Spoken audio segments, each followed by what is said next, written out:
How to turn off assistive touch on iPhone.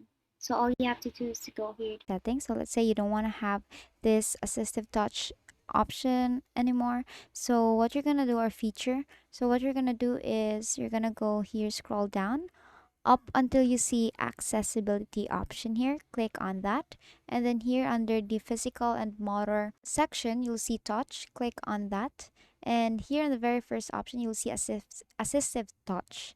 As you can see, it's currently turned on. So if you want to turn that off, you have to click on that and toggle this off.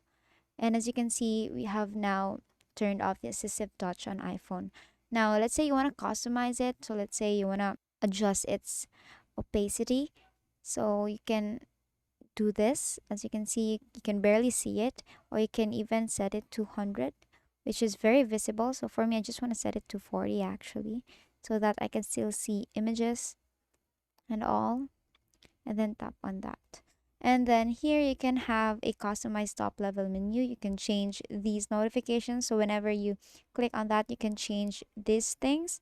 And basically, you just have to go through it, and if you want to turn off, then all you have to do is toggle that off.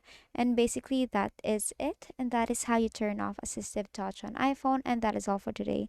If this video helped you, please don't forget to like, share, and subscribe to YouTube channel to show your support. Thank you for watching.